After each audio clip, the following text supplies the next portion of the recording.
One of the criticisms that Tom gives of Meghan in the book is something that had been previously reported, which is that during a speech that she gave for a charity, a 10-minute speech, she said the word I 50 times. And it was suggested that she was so self-obsessed that, you know, she was saying it far too many times in a 10-minute length of speech.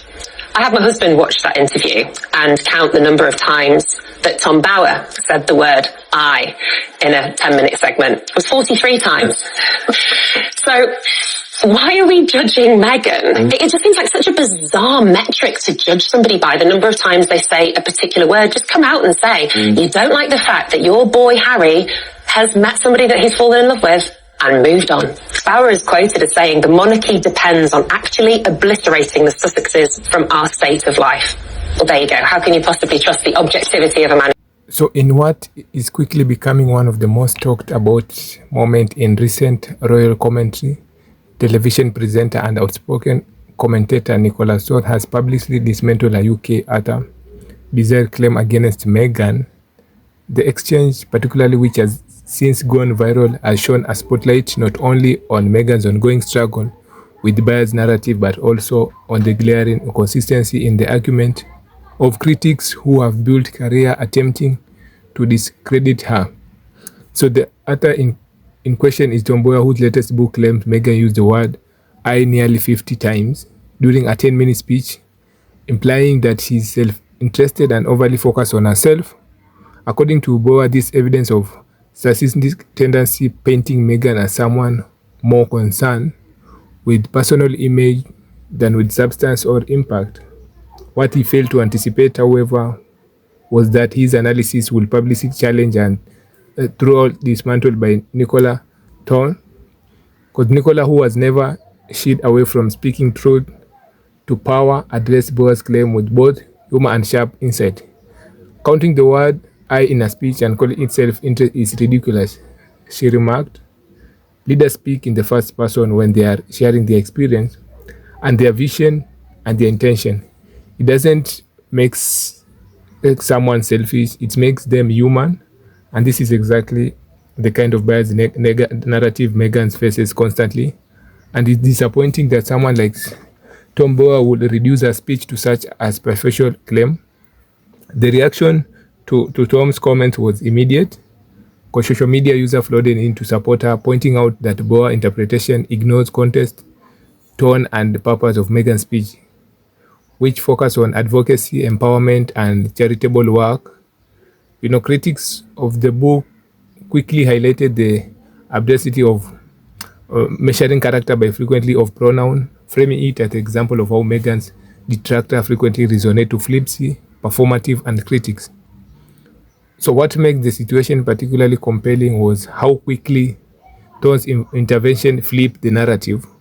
The author, who had presented himself as expert on royal behavior, appeared unprepared for the scrutiny and logically counterpoints laid out so clearly by Thorp.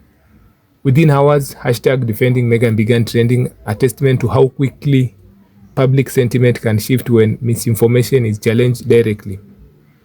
And this moment is yet another example of how Meghan's ongoing journey against systemic bias in both media coverage and public discourse. Since stepping back, from frontline royal duties, Meghan has faced relentless criticism from certain corners of the UK press and self-styled expert on real life. However, as the Thorp's intervention shows, there's a growing network of voice willing to defend her integrity and challenge unfolded narrative. And importantly, Nicola critic did not stop at defending Meghan in superficial sense, because she went further and further, exposing how Bower's claim rely heavily on selective reading of events and disregard for Meghan's documented charitable work, public engagement, and effort to modernize the royal brand alongside Harry by framing his argument as overblown and uncertain, though effectively caught him in his own trap, making it clear that attacks on Meghan's character often crumble under even modest scrutiny. So, on the other hand, public reaction has been swift, because many commentators have praised Thorp for her courage in speaking out against narrative that, for years has gone largely unchallenged in mainstream outlets, because others have highlighted the irony of so-called royal expert being publicly contradicted and corrected by someone who has no agenda other than advocating for fairness and truth.